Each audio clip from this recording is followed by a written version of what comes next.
ጋብቻም እንደ ምድራዊ አስተሳሰብ እንደ ሌሎች አገላለጽ በቃ ተድሮ እንዲሁ ባል ሚስት ይዞ ለመኖር ብቻ አይደለም። የዝሙት ጠንቅ የሚባለው ምንድነው? ማወስለት፣ ፈቃደ ሥጋ ፈተና፣ በምኞት መፈተንና መዳራት፣ ይሄ ኃጢአት ነው። ከጋብቻ በፊት ሩካቤና በጋብቻ ላይ መወስለት ዝሙት ነው። በምኞት ከመቃጠል መጋባት ይሻላል ሲል ባል ይኑራት፣ በእሷ ላይ ስልጣን አለው፣ በእርሱ ላይ ስልጣን አላት። በዚህ ምድር ላይ ለሚገጥም መከራ ለሚገጥም ውጣ ውረድ ትልቁ መጽናኛ ትዳር ነው። ስራ ቦታ፣ ንግድ ቦታ አኗኗር ብዙ ያውካል።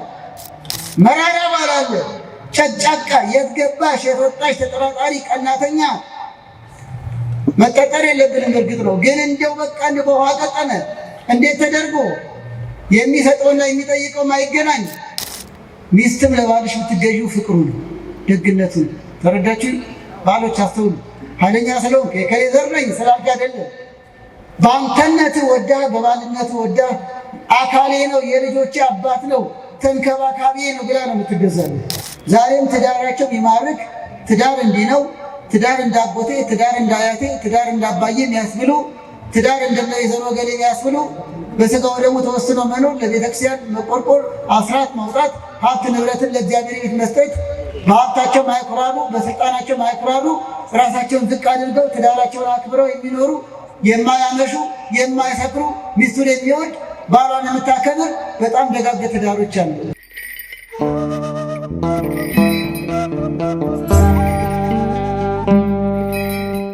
በስመ አብ ወወልድ ወመንፈስ ቅዱስ አሐዱ አምላክ። ክቡር አባታችን ዘማሪያን ወንድሞቻችን፣ የተከበራችሁ የእግዚአብሔር ቤተሰቦች በሙሉ እንደምን ከረማችሁ? እንደምን ዋላችሁ? አምላካችን እግዚአብሔር በቸርነቱ ጠብቆ ለዚህ ችለት ለዚህ ሰዓት ስላደረሰን ክብር ምስጋና ይግባው። ዛሬ የማማረው ጋብቻ የሚለው ላይ ነው። ባለፈው ቅድመ ጋብቻ ነው፣ ደግሞ ጋብቻ ይልቅም ኦርቶዶክሳዊ ጋብቻ፣ መንፈሳዊ ጋብቻ ዓላማውን እናያለን። ስለ ባልና ሚስት መጽሐፍ ቅዱስ ምን ይላል? መንፈሳዊ ጋብቻ ከሌላው በምን ይለያል? ከዚያ ስለ ስርዓቱ ትንሽ ተነጋግረን እናበቃለን። የምስጢር ባለቤት ለሁላችን ምስጢሩ ማስተዋሉን ይግለጥልን። እንግዲህ ጋብቻ ዓላማው ሁሉም ነገር ዓላማ አለው። ይህ ዓለም ሲፈጠርም እግዚአብሔር የስሙ ቀዳሽ የክብር ወራሽ ሆነን እንኖር ዘንድ ነው።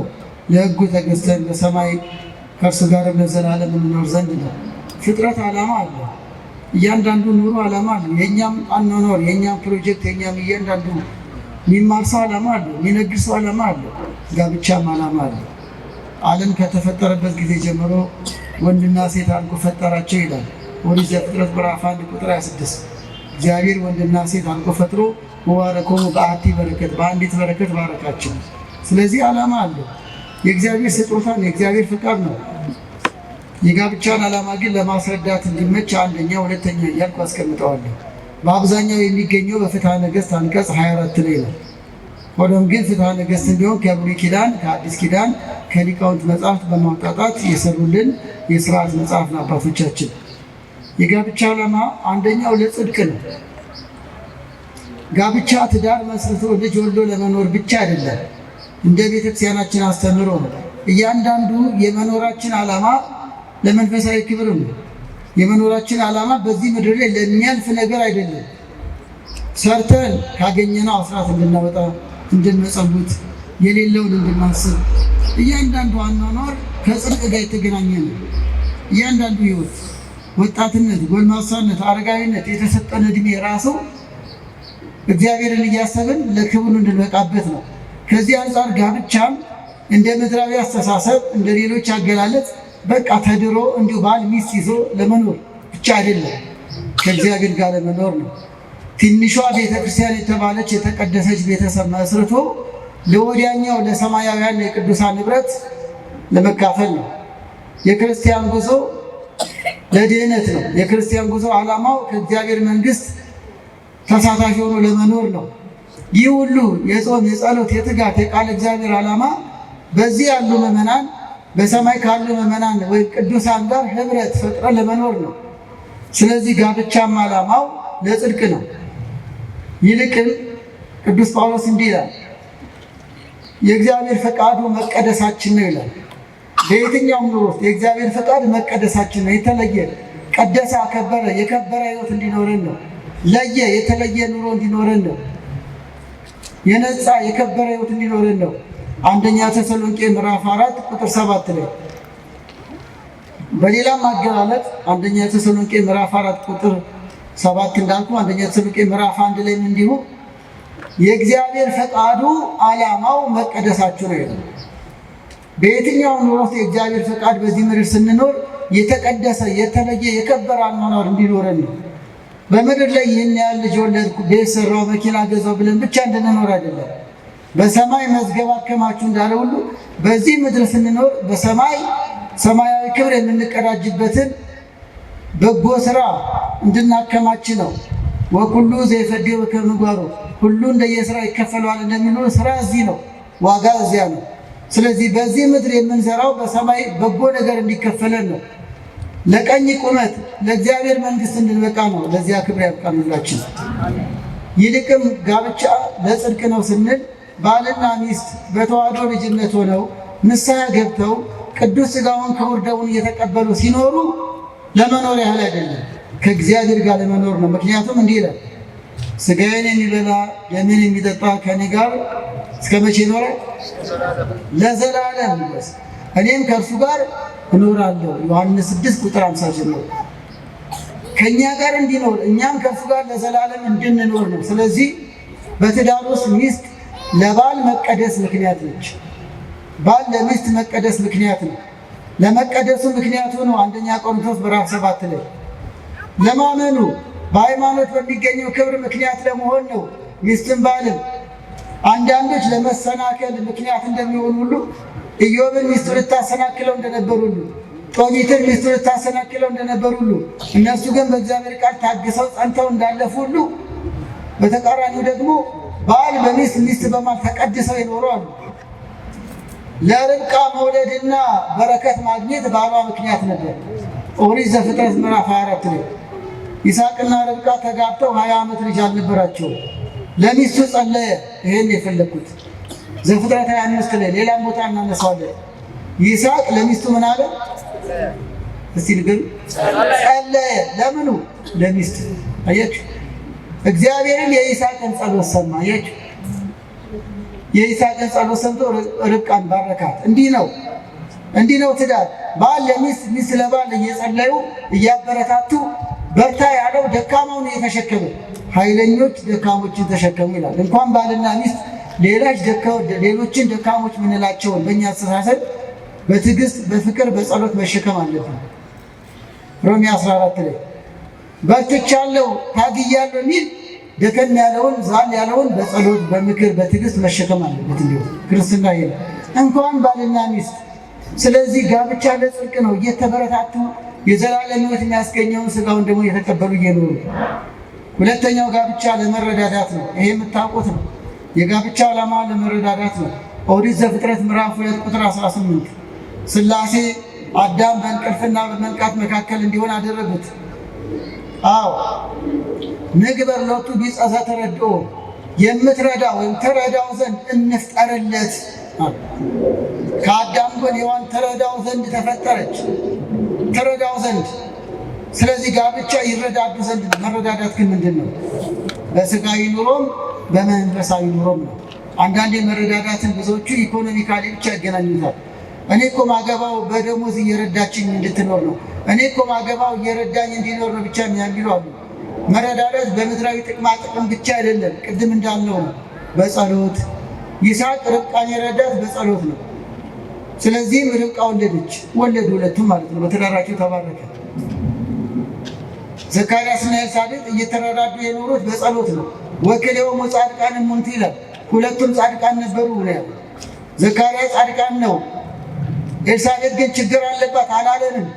ሁለቱም እየተረዳዱ ስለኖሩ በእግዚአብሔር ፊት ደጎች ጻድቃን ነበሩ። ሉቃስ 1 ቁጥር 6 ላይ ይኸው ነው። ባልና ሚስት አንድ አካል አንድ ልብ ሆነው እግዚአብሔርን እያመሰገኑ በፈሪሃ እግዚአብሔር እየኖሩ የእግዚአብሔር አምላካችን ሕያው ቃሉ ከሚፈጸምበት ቃል ኪዳን ከሚፈጸምበት አንዱ ጋብቻ ነው።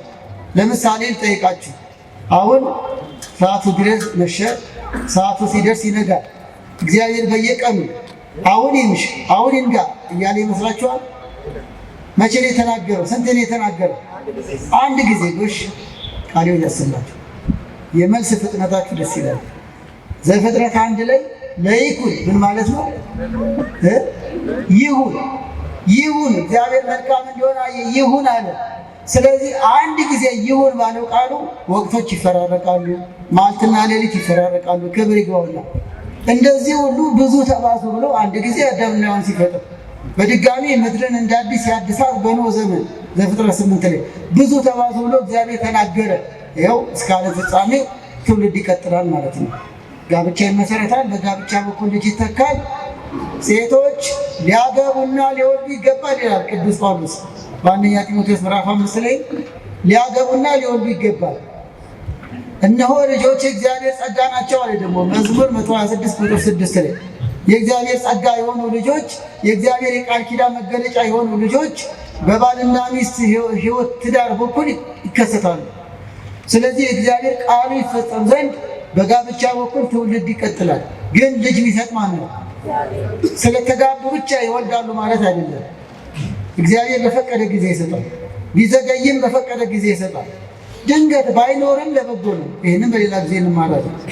እንዲህ አይነት ክስተቶች ሲኖሩ እንዴት ነው ማለፍ ያለብን? ሆኖም ግን እግዚአብሔር ይክበር ይመስገን፣ ቢዘገይም ይሰጣል። ሐና ኢያቄም ዘገዩ፣ በሰው ሰውኛው አረጁ፣ ግን ማንን ወለዱ? ወላዲተ አምላክ። ሁላችን ተባርከን እስቲ አመስግናት። አንድ እመቤታችን አንድያ ልጃቸው አንድያ ልጇ መድኃኒዓለም ወደዚህ ዓለም መጥቶ እንዲያድነን ምክንያት ይህን ልጅ ወለዱ። ዘካርያስና ኤልሳቤጥ ማንን ወለዱ? መጥምቀ መለኮትን በሰው ሰውኛው በስተርጅና። እግዚአብሔር ግን ይችላል። ጸጋ ዛብና እግዚአብሔር የወለዱት ማን ነበር? አቡነ ተክለ ሃይማኖት። በረከታቸው ይደርብን። እንግዲህ በቅዱሳት መጽሐፍት እንደምናየው በሰው ሰውኛው እድሜያቸው ዘግይቷል፣ ግን እግዚአብሔር ይሰጣቸው፣ ያውም የተቀደሱ የተባረኩ። እግዚአብሔር ይሰጣል። ስለፈለጉም አይደለም፣ ስላልፈለጉም አይደለም። ዓላማው ነዋ፣ የጋብቻ ዓላማም ነውና። ሌላው አራተኛው ከዝሙት ጠንቅ ለመዳን ነው የጋብቻ ዓላማ። የዝሙት ጠንቅ የሚባለው ምንድን ነው? መወስለት፣ ፈቃደ ሥጋ ፈተና፣ በምኞት መፈተንና መዳራት። ይሄ ኃጢአት ነው። ከጋብቻ በፊት ሩካቤና በጋብቻ ላይ መወስለት ዝሙት ነው፣ ማመንዘር ነው። መጽሐፍ ቅዱስ ደግሞ እንዲህ ይላል፣ የሚያመነዝሩ የእግዚአብሔርን መንግሥት አይወርስም ይላል አንደኛ ቆሮንቶስ ምዕራፍ 6 ላይ። ስለዚህ ሰው እየበላ እየጠጣ የፈቲው ጦር ከአዳም ውድቀት በኋላ የመጣ የሚፈተንበት ይህ ተፈጥሮ ነበር፣ ግን ኋላ ላይ ለፈተና የሚዳርገው ነው። እና ምንድነው መፍትሄው ቢባል ቅዱስ ጳውሎስ መፍትሄው ጋብቻ እንደሆነ እንዲህ አለ። ስለ ዝሙት ጠንቅ፣ በዝሙት ምክንያት ከሚመጣ የነፍስ ቅጣት፣ የሥጋም ቅጣት ለመዳን ስለ ዝሙት ጠንቅ ለእያንዳንዲቱ አንድ ባል ይኑራት። ፍቅረኛ ነው ያለ ምንድን ያለ? ባል ሚስት ማለት ፍቅረኛ ጓደኛ ማለት አይደለም። ባል ማለት ሚስት ያለችው ባለቤት፣ ባለጸጋ፣ ቤት መሪ እንደማለት ነው። ይህም ደግሞ በእግዚአብሔር ፊትና በሰው ፊት ባልና ሚስት ተብለው ሲረጋገጥላቸው፣ ሚስት ማለትም እመቤት፣ ባል ያላት ልጆች ወልዳ የምታስተዳድር እንደማለት ነው። ሴት ማለት ሁሉ ሚስት ማለት አይደለም። ወንድ ማለት ሁሉ ባል ማለት አይደለም። ተዋደው በእግዚአብሔር ፊት ባል ሚስት ሲሆኑ ነው። ስለዚህ የዝሙትን ጠንቅ ድል ለማድረግ በፍኞት ከመቃጠል መጋባት ይሻላል ሲል ባል ይኑራት። በእሷ ላይ ስልጣን አለው፣ በእርሱ ላይ ስልጣን አላት። ባልና ሚስት ከተባሉ በኋላ ነው ወደ መኝታ የሚኬደው። ክቡር አውሰበ በኩለ ወለምስካበው ሆነ ያልቦቱ ሴበት ዕብራውያን 13 ላይ ጋብቻ ክቡር ነው ካለ በኋላ መኝታው ንጹህ ነው። ከመኝታ በፊት ምንን አስቀደመ? ጋብቻ። እናም ዝሙትን ድል መንሻው፣ ፈቃደ ሥጋን ድል መንሻው፣ በምኞት እየተቃጠሉ ከመኖርና ወደ ስህተት ከመሄድ ድል መንሻው አንዱ ጋብቻ ነው። አምስተኛው እዚህ ላይ ጨመር ማደርገው እኔ ለደስታ ነው። ጋብቻ ለደስታ ነው። ይህም ከመጽሐፍ ቅዱስ ሐሳብ ነው። ይኸውላችሁ ክርስቲያን ሁሉ በክርስቶስ በመንፈሳዊ ሕይወቱ ደስ ሊለው ይገባል። ከዚያ ባሻገር በዚህ ምድር ላይ ሰዎች እንዲደሰቱበት ደስ እያላቸው እግዚአብሔርን ያመሰገኑ እንዲኖሩበት ከሰጣቸው አንዱ ትዳር ነው። ዛሬ ተቃራኒ ሆነ እንጂ ጋብቻ ሲረዳዱ ደስታ ነው። ዘር ሲተኩም ደስታ አለው። ከዝሙት ጠንቅ ሲድኑበትም ደስታ አለው። ለጽድቅ ምክንያት ስትሆነው ሲሆነው ደስታ አለው። ከላይ ያለው ነገር ሁሉ ደስታ ይፈጥራል። ስለዚህ ጠቢቡ ሰሎሞን ምን አለ? በመጽሐፈ መክብብ ምዕራፍ 9 ቁጥር 9 ላይ ከሚስት ጋር ደስ ይበልህ። ምን ይበልህ? ስለዚህ ሚስትነት ለደስታ ነው፣ ባልነትም ለደስታ ነው። በመጽሐፈ ምሳሌ ምዕራፍ 5 ደገመው። ከሚስት ጋር ደስ ይበልህ፣ ኃጢአተኛን ኃጢአቱ ትቀጣዋለች፣ ከዚያ ውጭ ያለው ኃጢአት ነው። ወይ በመናኛው እግዚአብሔርን ደስ እያሰኙ መኖር ነው ለቅዱስ ጳውሎስ እንደመናኞቹ፣ ወይ ደግሞ በትዳር ደስተኛ ሆኖ መኖር ነው። ስለዚህ ትዳር ለደስታ ነው። አስተውሉ ምዕመናን፣ ይሄ ትምህርት ያስፈለገው ብዙዎች በትዳራቸው ደስተኛ አይደሉም። ለምን ለማለት ነው። ከማን ነው ችግሩ? እኛ አላስተማርንም ወይስ የራሳችን ድክመት ነው? ትዳር ለደስታ ነው። እሱን ካገባው ጀምሮ ነው ደስታ ማያጣው ምትል ሚስት ብዙ ነች። ለምን ሆነ? እሷን ካገባው ጀምሮ ከለሬ ተቀየረ፣ ሰውነቴ ቀነሰ፣ በሽታ ያዘኝ የሚል ባል አለ። ለምን ሆነ? ትዳር ለደስታ ነው። ሌላ ኮሚቴ አይቋቋመላችሁ። ራሳችሁን ፈትሹ፣ ቤታችሁን ፈትሹ፣ ህይወታችሁን ፈትሹ። ትዳር ግን ለደስታ ነው ዓላማ። በትዳር ደስ ብሏቸው እግዚአብሔርን ያመሰገኑ የኖሩ አሉ፣ የሚኖሩ አሉ። አሁን ቀጥሎ ደስታ ልጅ ነው። ሌላ ጊዜ እናየዋለን። በልጅ ደስታ አለ። ግን ከልጅ በላይ የመጀመሪያው ደስታ በትዳር ነው። ዘካርያስና ኤልሳቤጥ ሳይወልዱ ደስተኛ ነበሩ። ይስሐቅና ርብቃ ሳይወልዱ ደስተኛ ነበሩ። ይስሐቅ ይገርማቸዋል፣ የእናቱን ሐዘን የረሳው በሚስቱ ነው። የምትወዱትን አግቡ እያሉ ማለፈ የእናቱን ሐዘን ረሳ ይላል ዘፍጥረት 24 ላይ። እየሰማችሁ ነው? ግን ዛሬ ሐዘንን ያስረሳ ትዳር ነው ያዝነው ወይስ ሐዘን የሚጨምር? እንኳን የእናቱን የቅድመ አያቱን ሞት እያሰበ የሚያለቅስ ባል አለ አሉ። ብሶተኛ ሚስት አለች አሉ። የሚነፋረቁ ጭራሹን ለቅሶ ቤት ይመስላል፣ ሲኦል ይመስላል ቤታችን የሚሉ አሉ። ለምን ሆነ? ራሳቸውን ፈትሸዋል። ትዳርማ እንደ ርብቃ ሐዘን ማስረሻ ነው። የእናቱን ሐዘን ረሳ ይላል። እናቱ ከቀበረ በኋላ ርብቃን ሲያገኝ ሐዘን ረሳ፣ ተጽናና ይላል። በዚህ ምድር ላይ ለሚገጥም መከራ፣ ለሚገጥም ውጣ ውረድ ትልቁ መጽናኛ ትዳር ነው። ስራ ቦታ፣ ንግድ ቦታ፣ አኗኗር ብዙ ያውካል። ያ ሁሉ ያወከው ቤቱ ሲገባ እንዲደሰት ነው። ቤቷ ስትገባ እንድትጽናና ነው። እንደዛ ነው። ለዚህ እኮ ነው የሚያስጨው። ለምን ሆነብን ታዲያ? እንዴ ዓላማው ይሄ ነው። የእኛ ኑሮ ሌላ ነው። ታዲያ የቱ ጋር ነው ችግሩ? እንዴ የእግዚአብሔር ቃል አንድ ነገር አስተውሉ። ለምሳሌ ምዕመናን እኛ አልለወጥ እያልን እንጂ እግዚአብሔር ቃል እኮ ውሃውን ጠበል ያደርጋል አይደለም? ውሃው ይቀዳና ካህናቱ ሲባርኩት የቅዱሳን ገድል ሲነበብ የእመቤታችን ታምር የቅዱሳን እንደየዕለቱ እንደየቅዱሳኑ ከዛ ያ ጠበል ሲረጭ በሽታ ይፈወሳል፣ አጋንንት ይጮኻሉ። የእግዚአብሔር ቃል ውሃውን ምን አደረገው? ጠበል አደረገው። ህብስቱ ሥጋ መለኮት የሆነ በቃለ እግዚአብሔር ነው። በቃለ እግዚአብሔር አልለወጥ ያለው እኔና እናንተ ብቻ ነው። እንግዲህ ቅርብ በሉኝ ከወቀስኳችሁ። ይኸውላችሁ አሁን እኛ የምናመጣው ቻይናም ይስራው ህንድም ይስራው መርካቶም ይሰራ አንድ መቁረርት ይባላል። ማንቆርቆሪያ ማለት ነው። ጠበል መቅጃ ለቅዱስ ገብርኤል ታስገባላችሁ አይደል? ከዛ በኋላ ያ ጠጅ ጠላ አይቀዳበትም፣ ጠበል የሚቀዳበት። ከዛ ያ ማንቆርቆሪያ ይባላል። ከንዋያተ ቅድሳት አንዱ ነው። ይኸውላችሁ የመርካቶ ዕቃ ገብቶ ቤተ መቅደስ ይባረካል። የቻይና ኩባያ ቤተክርስቲያን ገብቶ ጠበል መጠጫ ይሆናል። ከንዋያተ ቅድሳት ይደመራል። እኛንን ከቅዱሳን ንብረት መደመር ያቃተን መገልገያ ገብቶ ሲቀደስ ሲለወጥ፣ እኛ ግን አንለወጣለን። ታዲያ ቃለ እግዚአብሔር መለወጡን በጠበሉ በምስጢራቱ በእምነቱ እያረጋገጥን ነው። ስለዚህ ችግሩ ከኛ ነው። አሁንም ለምንድነው ከዚህ ጋር ነሳው? ጋብቻ ለደስታ ለበረከት እንዲሆን ቤተክርስቲያን እያስተማረች ነው። ችግሩ ከኔ ነው እንጂ ቤተክርስቲያን ማምና ጎደለችብኝ። የእግዚአብሔር ቃል ምን ጎደለብኝ? አልለወጥ ያለው እኛ ነን እንጂ የእግዚአብሔር ቃል ይለውጣል። እንደ አልማዝ ጠነከረ ልባቸው ይላል። እነ ናቡከደነፆር እነ ፈርዖን እነ ኤልዛቤል የተነገረ ለነሱ የተነገረ ነው። ጠንክር ይላል ልባችን፣ ይቅር አንልም፣ ለቀናነት ለበጎነት አንዘጋጅም። ስለዚህም ትዳር ደስታ ያጣል። ስለዚህ ከዓላማችን እንዳንወጣ የጋብቻ ዓላማ ለደስታ ነው። 5 ነገር ዘረዘርኩ። የጋብቻ ዓላማ አንደኛ ለጽድቅ፣ ሁለተኛ ለመረዳዳት፣ ሶስተኛ ዘር መተካት፣ አራተኛ ከዝሙት ጠንቅ ለመዳን፣ አምስተኛ ለደስታ ደስተኛ ሆኖ ለመኖር፣ ሰላማዊ ኑሮ ለመኖር፣ በፍቅር ኑሮ እስከ ፍጻሜው ደስታቸውን እያጣጣሙ ለመኖር። እናም በጋብቻ ላይ በጣም ከቅድመ መጠናናት ጀምሮ እዚህ ላይ እንድናተኩር የሆነው ደስታ ውስጥ በሕይወትም እስከ ፍጻሜም ሰላማዊ የተረጋጋ ጣዕም ያለው እንዲሆን ነው። አንድ ነገር ልንገራችሁ፣ ሰዎች ሲቀድዱ የሰማሁት እንደው ትዳር ምን ያህል አንዳንዶች የተማረሩበት እንደሆነ የሚያሳይ ነው። አሁን የምናገረው በቁጭት ነው። ለምን ሆነብን ነው።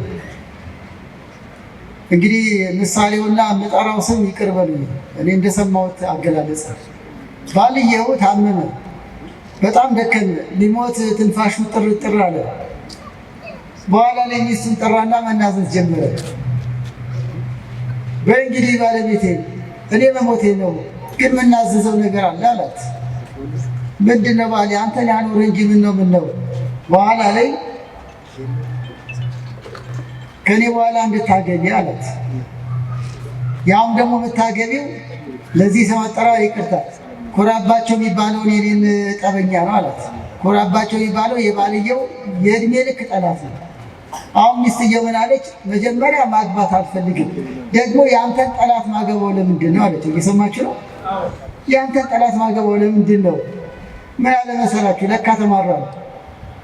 ጠላቴ እንደሆነማ አውቃለሁ። እኔን አንገብግበሽ እንዳሳመምሽኝ ስም አንገብግበሽ እንድትደፍሪ ነው። ጥቂት አድርጓታል። አያድርስባችሁ እና እንዲህ እስኪተረትብን ለምን ሆነ? በኋላ ደግሞ ወንዶች የሚወቀሱበት ያጠፋል። ሴቶች ሲወቀሱ ወንዶች ሳቅ ይላል። አናጣም። ጊዜው ተረት አይደለም እንጂ እኛም እንወቀስበት አለ። እናም ወገኖች ወደ ቀጣይ እንሂድ። ስለ ባልና ሚስት መጽሐፍ ቅዱስን ይላል።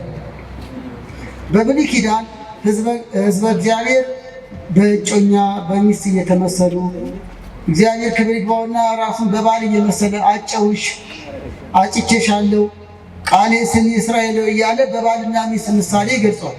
በአዲስ ኪዳን ደግሞ ባል የክርስቶስ ሚስት የቤተክርስቲያን ምሳሌ ሆና በግልጽ ተጽፏል። ኤፌሶን ምዕራፍ 5 ላይ በይበልጥ አብይ ውእቱ ዝነገር ወአንሰ ብሎ ላዕለ ክርስቶስ ወላዕለ ቤተክርስቲያኑ እያለ ቅዱስ ጳውሎስ። ይህ ምስጢር ታላቅ ነው። የጋብቻ ምስጢር፣ የባልነት የሚስትነት ምስጢር በጣም ታላቅ ነው። ምድራዊ ብቻ አይደለም። እኔ ስላለው እንደ ክርስቶስና እንደ ቤተክርስቲያን፣ በምስጢሩ ደግሞ እንደ መለኮትና እንደ ትስብእት አንዱ የአንዱን ገንዘብ ያደረገበት በተዋህዶ የጋብቻ ምስጢር ታላቅ ነው እያለ ኤፌሶን 5 ላይ ቅዱስ ጳውሎስ አስተምሮናል። ባሎችን ምን ይላል? ሚስትን ምን ይላል? ጥቂት ማሳያ ብቻ። ስለ ባል እንዲህ ይላል መጽሐፍ ቅዱስ፣ ይልቅም አዲስ ኪዳን ባሎች ሚስቶቻቸውን ተንከባካቢ እንዲሆኑ ይመክረናል። ምን እንዲሆኑ? ተንከባካቢ። አሁን ዝም ብሎ ማዳመጥ ብቻ ነው፣ መጽሐፍ ቅዱስ ነው የሚለው።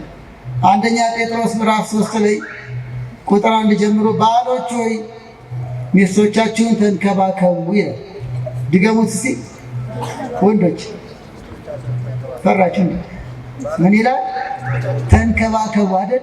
አዎ ተንከባከቡ።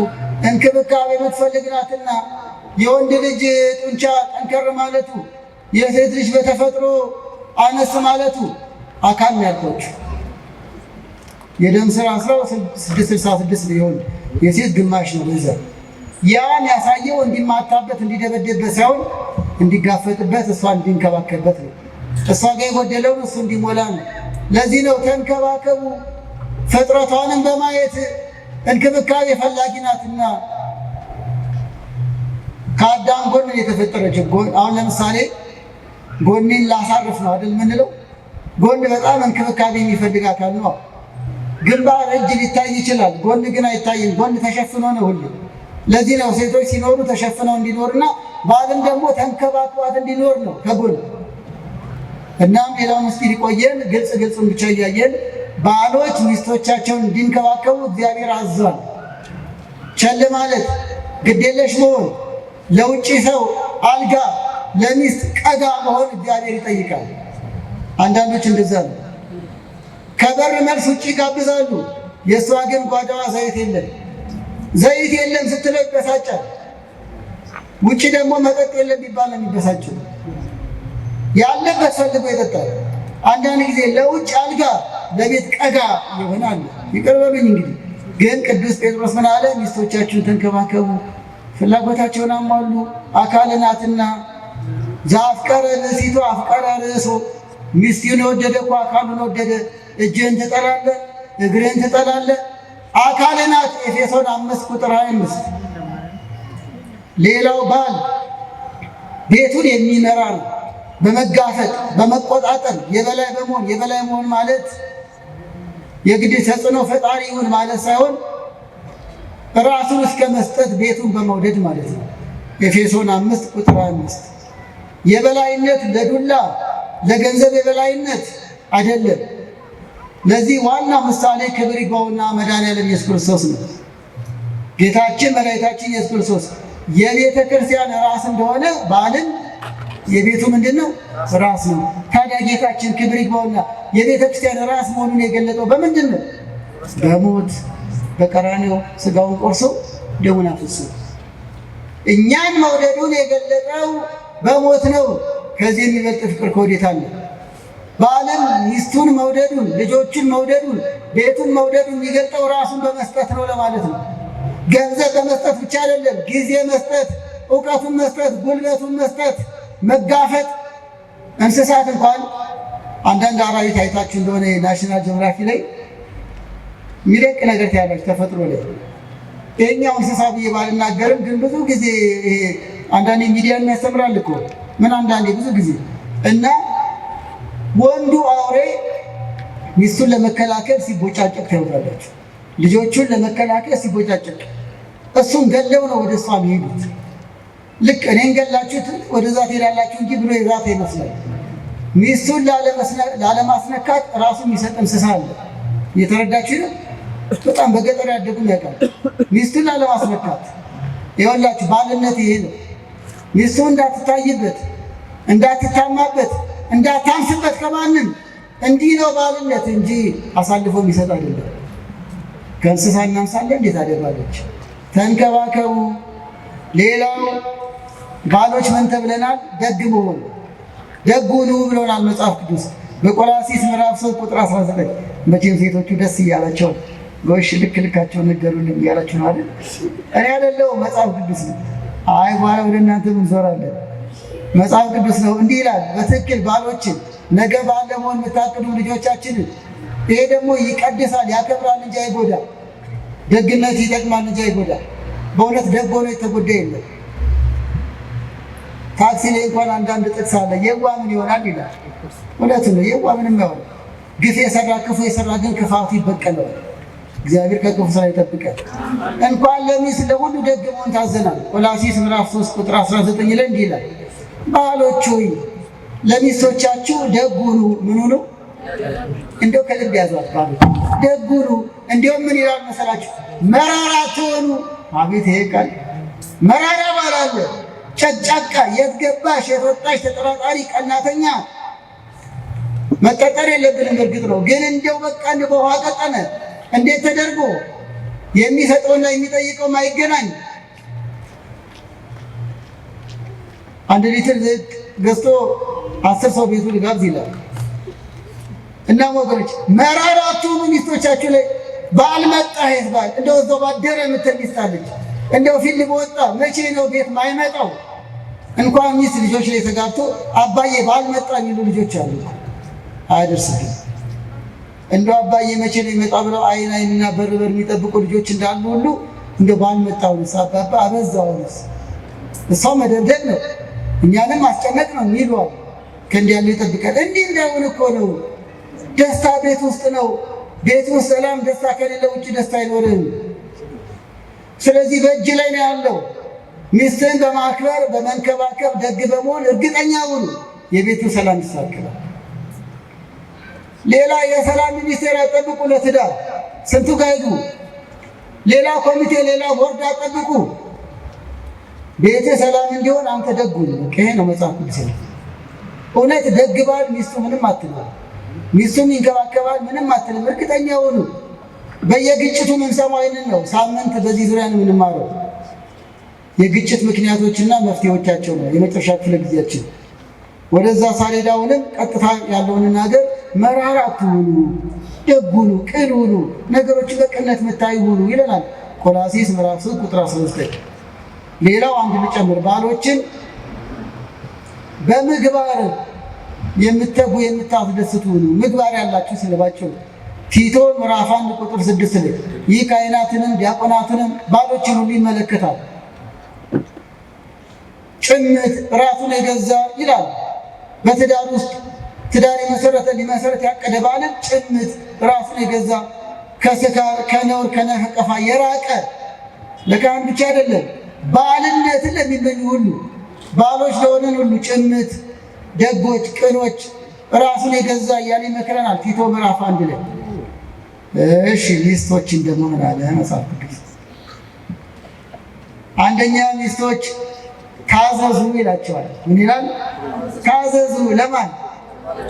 አዎ በዋናነት ኤፌሶን ምዕራፍ 5 ቁጥር 24 ላይ ሚስቶች እያለ ነው። እንዲሁም ቤተ ክርስቲያን ለክርስቶስ እንደምትገዛ እንደምትታዘዝ ለባሎቻችሁ ተገዙ።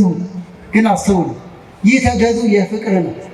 በዱላ በኢኮኖሚ በበላይነት አይደለም። ለምሳሌ ጠይቃችሁ አሁን በአዋጅ ጾማት ጊዜ ምዕመናን ደስ እያላችሁ ጾማላችሁ አይደል? በሰንበት ለቅዳሴ ትመጣላችሁ አይደል? ማን አስገድዷችሁ ነው? የእግዚአብሔር ፍቅር አይደል? አቴንዳንስ ይያዛል። ሌላ ቅጣት አለ። በሌሊት አሁን ለማህሌቱ የምትመጡት ከማታ ጀምሮ ምዕመናን ደስ እያላችሁ የምትመጡት ማን አስገድዷችሁ ነው? የእግዚአብሔር ፍቅር።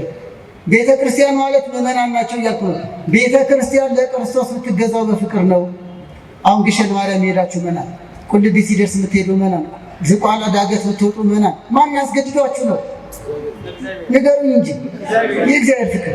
ንስሐ አባት በእውነት አስገድዷል? በእውነት ቤተክርስቲያን በሚዲያ ሲኖረው አስገድዷል? የእግዚአብሔር ፍቅር ነው። ስጡ ስትባሉ መስጠት፣ ደግነታችሁ። አስራት አውጡ ማውጣት፣ ምንጣፍ ግዙ፣ መጋረጃ ግዙ፣ ደስ እያላችሁ የምታደርጉት እግዚአብሔር ይባርካችሁ። የእግዚአብሔር ፍቅር ነው የሚያስገድዳችሁ። የድንግል ማርያም የቅዱስ ገብርኤል ፍቅር ምን ለማለት ነው? ፍቅር ነው የሚያስገዛችሁ። ሚስትም ለባልሽ የምትገዢው ፍቅሩ ነው፣ ደግነቱ ነው። ተረዳችሁ? ባሎች አስተውሉ። ኃይለኛ ስለሆንክ የከሌ ዘር ነኝ ስላልክ አይደለም። በአንተነት ወዳ በባልነት ወዳ አካሌ ነው የልጆቼ አባት ነው ተንከባካቢ ነው ብላ ነው የምትገዛልህ። ይሄ ነው እንጂ ባልነት ሚስትነት በእግዚአብሔር ፊት እኩል ናቸው። እኩል ባረካቸው ነው የሚለው መጽሐፍ ቅዱስ። እኩልነት በእግዚአብሔር ፊት እኩል ናቸው። ተፈጥሯዊ ጉዳይና ጸጋቸውን የሚለያየው አመጣ መውለድ የእናትነት ነው የሴትነት ነው። ቤትን መንከባከብ መጋፈጥ የባልነት ነው። ልጅን በጋራ ማሳደግ ደግሞ የጋራ ነው። ስለዚህ በእግዚአብሔር ፊት ግን እኩል ናቸው። ወክልዮሙ ወባረኮሙ ነው የሚለው። በአቲ በረከት በአንዲት በረከት ባረካቸው ዘፍጥረት 1 ቅድም የጠቀስን። ስለዚህ ጸጋ፣ አገልግሎት፣ ድርሻ ሊለያይ ይችላል። በእግዚአብሔር ፊት ግን እኩል ናቸው። አሁንም የምትገዛው የበታቸውን አይደለም። የበታች በላይ ይባል የለም። በትዳር ውስጥ በፍቅር ነው፣ በመዋደድ ነው፣ ባሌ ነው በማለት ነው። ኤፌሶን ምዕራፍ 5 ቁጥር 4። ሌላው ሚስቶችን ዘውድ ይላቸዋል። ዘውድ መሆንን መጠበቅ ነው። ዘውድ የክብር ምልክት ነው አይደል? በሌላ አገላለጽ ዘውድ የክብር ምልክት ነው።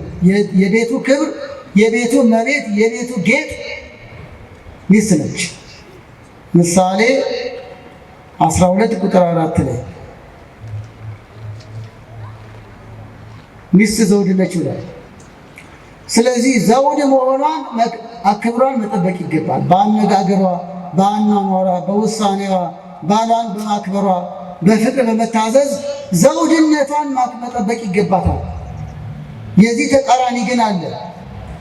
ዘውድነቷን ያልጠበቀች ሚስት ለባሏ እንደ ቅንቅን ናት ይላል። እንዴት ይገርዳል ይቃል። እኔ አይደለም ያልኩት፣ ደግሞ ቅንቅን አለን። ኧረ መጽሐፍ ቅዱስ ነው። ምሳሌ 12 ቁጥር 4 ላይ እንዴት ያለ ከባድ ነገር ነው! በአጥንቱ ስር የምትገባ ቅንቅን ናት ይላል። አንድ ያሉ ሚስቶች በእኛ ቤተክርስቲያን የሉ። እግዚአብሔር ሁሉን ይባርክልን። መጽሐፉ ግን ይላል ስለዚህ ዘውድነቷን ታክብር ሲለው፣ ዘውድ ግን ጌጥ ነች፣ ማይረጉ ነች፣ ክብሩ ነች። ክብሯን የጠበቀች ግን ዘውድ ናት፣ የበላይ ናት። እንዲሁም ቅድም ብለናል ራስ ነው እንዳለን ሁሉ ከራስ በላይ ደግሞ ምን አለ? ዘውድ አለ ማለት ነው። ስለዚህ በተዘዋዋሪ የእሱ የበላይነት የእሱ ራስነት እሷን ዘውድ ለማድረግ ነው፣ እንድትከብርለት ነው፣ ጌጡ እንድትሆንለት ነው፣ ግርማው እንድትሆንለት ነው። ከእሱ ጀርባ ከእርሱ ጎን እሷ ጠንካራ ብርቱ ሚስት እንዳለው ዘውድ እንድትሆንለት ነው።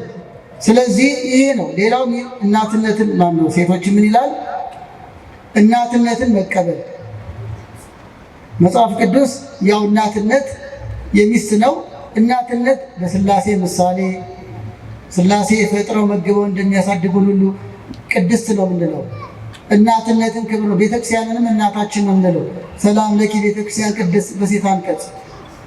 ስለዚህ እናትነት የቤቱ የልጆች እናት እናትነቷ ክብሯ ነው፣ ጸጋዋ ነው። እናትነቷን ማክበር። ሌላው ሚስቶችን ምን ይላል? አስተዋይ ሁኑ ይላል። አርቆ አሳቢ አስተዋይ። ምሳሌ 19 ቁጥር 14 ላይ እንዲህ ይላል፣ አስተዋይ ሚስት ከእግዚአብሔር ዘንድ ናት ይላል። ከማናት? አስተዋይ ሚስት ባሏን በአግባቡ የምትመራ በፍቅር የምትይዝ ቤቷን በፍቅር ልጆቿን በትህትና በፍቅር የምታሳድግ ልክ ንግሥት ሳባ ምኒልክን ወደ ሰሎሞን ልካ ታቦተ ጽዮን እንዲያመጣ ምክንያት እንደሆነ ሁሉ የእግዚአብሔር ሰው አድርጋ እንዳሳደገችው እሌኒ ቆስጠንጢኖስን የሃይማኖት ሰው አድርጋ አሳድጋ ጣዖታት ቤቶች እንዲዘጉ አብያተ ክርስቲያናት እንዲከፈቱ ምክንያት የሆነ ንጉሥ እንዳደረገችው ሁሉ የእናት አስተዋጽኦ ሌላ ጊዜ እናነሳለን ስለ ልጆች ስናነሳ። እናም አሁንም አስተዋይ ሚስት ከእግዚአብሔር ዘንድ ናት። ባሏን ልጆቿን ለታላቅ ማዕረግ ክብር የምታበቃ በእግዚአብሔር ፊትም የተወደዱ እንዲሆኑ የምታደርግ አስተዋይ ሚስት ከእግዚአብሔር ዘንድ ናት። በሌላ መንገድ ምን ይላል? ሚስት በረከት ናት ብሏል። ሚስት ምንድን ናት? መጽሐፍ ቅዱስ ላይ ጤና በረከት ተብሏል፣ ልጅ በረከት ተብሏል፣ የተለያየ ነገር ሰብል ምርት ጎተራ ሲሞላ በረከት ተብሏል፣ በጎ አስተሳሰብ በረከት ተብሏል። ከነዚህ ከበረከት አይነቶች አንዱ በረከት የእግዚአብሔር ስጦታ ማለት ነው፣ ፍጹም የተባረከ ማለት ነው። ከበረከት አንዱ ሚስት ናት። ሚስት ያገኘ በረከት አገኘ ይላል ምሳሌ 18 ቁጥር 22 ላይ። ምሳሌ 18 ቁጥር 22 ላይ ሚስት ያገኘ ምን አገኘ? በረከት አገኘ። ስለዚህ ሚስቶችን ታዛዥ ሁኑ፣ ዘውድነታችሁን ጠብቁ፣ እናትነትን በጸጋ ተቀበሉ፣ አስተዋይ ሁኑ፣ በረከታችሁን ጠብቁ። በረከት ነሽ። ሚስት ያገኘ በረከት አገኘ ይላል። ልቡ አረፈ። ሊባርከው ነው፣ ዘር ሊተካ ነው። ብዙ ነው ምስጢሩ፣ ጊዜ ስለሌለን ነው። እና መጽሐፍ ቅዱስ ስለ ባልና ሚስት ይህንና በዚህ በመሰለው ይገልጻል ማለት ነው። ሶስተኛው መንፈሳዊ ጋብቻ ከሌላው ስለመለየቱ እናንሳ። ዓላማውና ስለ ባልና ሚስት አለ። መንፈሳዊ ጋብቻ ስንል ንስሐ ገብተው በድንግልና ያሉ በተክሊል የሚጋቡት፣ ሌሎች ደግሞ በቅዱስ ሥጋ በክቡር ደሙ ጋብቻቸው የሚፈጽሙት መንፈሳዊ ጋብቻ በእግዚአብሔር ቃል መሰረት የሚፈጸመው በቤተክርስቲያን ስርዓት የሚፈጸመውን ጋብቻ ማለታችን ነው። ከሌላው ስንል ሌላው ምንድን ነው? ለምሳሌ ባለፈው ብለናል። የጋብቻ አይነት በዓለማችን ብዙ ጊዜ በየሀገራቱ በሶስት መንገድ ነው። አንደኛው የመዘጋጃ ቤት ነው፣ መንግስታዊ በመንግስታዊ ተቋማት ሰነድ ላይ ተፈራርሞ የሚፈጸም ነው። ሁለተኛው በባህል ነው፣ እንደየሀገሩ ባህል እንደየብሔር ብሔረሰቡ ባህል ባህላዊ የጋብቻ ስርዓት አለ። ስለዚህ አሁን እዚህ ላይ የምንለው በባህልም የሚጋቡ በመዘጋጃም የሚጋቡ በራሱ መልካም ነው ብለናል። ጋብቻ ክቡር እንደሆነ ነውር እንደሌለው እንመሰክራለን በአመክንዮ። አንድ ለአንድ ተወስኖ መኖር ክብር ነው፣ በጎ ነው፣ መልካም ነው። እዚህ ላይ ግን ልዩ አድርገን የምናነሳው በቤተ ክርስቲያን የሚፈጸመው ነው፣ በእግዚአብሔር ፊት የሚፈጸመው ነው። ስለዚህ ከሌላው የሚለየው በምንድን ነው? አንደኛ በሕጉ ይመራሉ ነው። ሌላ ጋብቻ በመዘጋጃ ሕግ በባህል ሕግ ሊመራ ይችላል። መንፈሳዊ ጋብቻ ግን በእግዚአብሔር ቃል ይመራል። ንስሐ መግባት የእግዚአብሔር ቃል ነው። ሕዝቅኤል 18 ላይ እየጾሙ እየጸለዩ መኖር የእግዚአብሔር ቃል ነው። በመጨረሻም ሥጋዬን ብሉ ደሜን ጠጡ ባለው መሰረት በሥጋው ደሙ ተወስኖ መኖር የእግዚአብሔር ቃል ነው። ስለዚህ መንፈሳዊ ጋብቻ ከአኗኗሩ እስከ ስነ ስርዓቱ ከዚያም እስከ ሕይወታቸው ሁሉ በእግዚአብሔር ቃል ይመራል። ለምሳሌ ባህላዊ ጋብቻ እንደየባህሉ ይመራል እኮ እንደየባህሉ። ይህ ፍጹምና ቅዱስ ነው። በዓለም ያለው ጋብቻ በራሱ በጎ ነው፣ ግን ቅዱስ የሆነው ሥጋው ደግሞ ሲቀበሉና እግዚአብሔር ሲያከብሩ ብቻ ነው። ለምሳሌ በውጭው ዓለም ለምሳሌ ልክ እንደ ሆሊውድ ሜሬጅ ሚሉት ለፊልም የሚጋቡ አሉ። ልክ እንደ ባህል ፊልም ጀምረው እስከሚጨርሱ ይጋባሉ። ፊልሙ ሲያልቅ ፍቅራቸው ይቆማል። በቃ በእነሱ ባህል። ስለዚህ በፊልም ሕግ ይመራሉ ማለት ነው። በሀገራችን በአንዳንድ ባህሎች ይሄ ነው ያ ነው ባልልም፣ ግን እንደየባህሉ ይመራሉ። ለምሳሌ 7 በሬ ዘሎ ሚስት ሚያጭ ባህል አለ። ጀርባው ተገርፎ ግርፋቱን ከተቋቋመ ሚስት ይሰጠዋል። አመመኝ ካለ ደግሞ አይሰጠውም። ስለዚህ የባህሉ መመሪያ ነው። እንደየባህሉ ይመራል ማለት ነው። መንፈሳዊ ጋብቻ ግን የሚመራው በማን ቃል ነው? ስሙኝ፣ በማን ቃል ነው? በእግዚአብሔር ቃል ነው። ስለዚህ ከሌላው ይለያል። በእግዚአብሔር ቃል ይመራል። ሁለተኛው እግዚአብሔር የሚያጣምረው ነው። ይሄ ነው ዋናው። መንፈሳዊ ጋብቻ ከሌላው ከባህል ከመዘጋጃ የሚለየው መዘጋጃን የምናምን ኩነት ቢሮ ትገቡና ያፈራርማችሁና ያጨበጭቡና ዳሯችሁ ማለት ነው። አለቀ። ፎቶ ትነሳላችሁ፣ ቻው። የመዘጋጃ ቤቱ ባለስልጣን ነው የሚያጣምረው፣ ቢበዛ ፈራሚ። መንፈሳዊ ጋብቻን ግን የሚያጣምረው ማን ነው? አዎ የሚያዋውለው የሚባርከው አብሯቸው ሊኖር ቃል የሚገባው የዘላለም አምላክ እግዚአብሔር ነው። ማቴዎስ 19 ቁጥር 6 እንዲህ ይላል፣ እግዚአብሔር ያጣመረውን እንግዲህ ሰው አይለይ። ከእንግዲህ ሁለት አይደሉም አንድ ናቸው። ሰው እናቱና አባቱን ይተዋል፣ ከሚስቱ ጋር ይተባበራል። ማን ያጣመረው? ንገሩኝ። ስለዚህ መንፈሳዊ ጋብቻ እግዚአብሔር ያጣመረው ነው። አዳምና ሔዋንን ፈጥሮ እንደባረካቸው ሁሉ አብርሃምና ሳራን፣ ይስሐቅና ርብቃ፣ ሌሎችን እግዚአብሔር የወደደው የጋብቻ ሕይወት የኖሩትን እንደባረካቸው ሁሉ መንፈሳዊ ጋብቻም የእግዚአብሔር ሰዎች ተዋደው ሲጋቡ በቤቱ በአደባባዩ የሚያጣምራቸው እርሱ ነው። ዋስትናቸው እርሱ ነው። ባራኪያቸው እርሱ ነው። የማይለያቸው እርሱ ነው። በባህል ጋብቻ ለምሳሌ የቤተ ዘመዱ ይባላል፣ ይጨፈራል፣ ይበላል፣ ይጠጣል፣ ይደለቃል። ከዛ በኋላ ደህና ደሩ እያሉ መሄድ ነው። አጣማሪው አብሮ አይኖርም፣ ይሄዳል። ለካ እነሱ ተጣሉ አልተጣሉ ጉዳይ አይደለም። በቃ ሽማግሌዎችን በላን ጠጣን መረቅን ሹልክ ነው። የራሳችን ኑሮ አለ። ሹልክ ብሎ ማሄድ እሑድ ድሯቸው ሰኞ ማይቀር ማን ብቻ ነው? ጓዳቸውን የሚያይ ደሳሳ ቤትም ሆነ ቪላ ቤትም ሆነ ሕይወታቸውን አይቶ ኑሯቸውን የሚባርክ ኃያል አምላክ ማን ነው? እግዚአብሔር። ስለዚህ እግዚአብሔር ያጣመረው ነው። በሌላ አገላለጽ መንፈሳዊ ጋብቻ ቅዱስ ነው። ጋብቻው ራሱ ሰዎቹ ቅዱሳን ናቸው ነን እንላቸው አይደለም፣ ብዙ በደለኞች ነን። ግን የትዳሩ ዓላማ ግን ቅዱስ ነው። ለምሳሌ ከሌላው ለመለየት አንድ ግን ንገራችሁ። በይበልጥም በሥጋው ደግሞ ጋብቻችሁን ያላደረጋችሁ በተስፋ ይህን ሀሳብ እንድትረዱ ነው። አሁን እንዲሁም እዚያ አሜሪካ ሀገር የገጠመኝ ልንገራችሁ። አንድ ስቴት ውስጥ ቤተክርስቲያን የሆነ ለየት ቤተክርስቲያን ሆኗል የተገለገልበት፣ ግን ለየት ያለ ነው አዳራሹ። እና ይሄ አዳራሽ ድሮ ምን ነበር አልኳቸው። ስፖርት ቤት ነበር አለ። ድሮ ስፖርት ቤት ነበር፣ ይሄ ጂም ይባላል አይደል? እና ሰዎቹ ያውቁታል። ይሄ ቤት ቤተክርስቲያን ከመሆኑ በፊት ስፖርት ሰርቼበታለሁ፣ ላቤን አፍስሼበታለሁ። ስፖርት ቤት እያለ በጫማ ይገባል። አዎ፣ በኋላ ግን ቤተክርስቲያን ሆነ። ምዕመናኑ ገዙት፣ ሌላ ምርጫ ስለሌለ። ብፁዓን አባቶች መጡና በቅባ ሜሮን ባረኩት። የእግዚአብሔር ታቦት ገባ። ምን ሆነ? ስፖርት ቤቱ ምን ሆነ? ቤተክርስቲያን ሆነ። ታዲያ ከዛ በኋላ ጫማ ይደረጋል?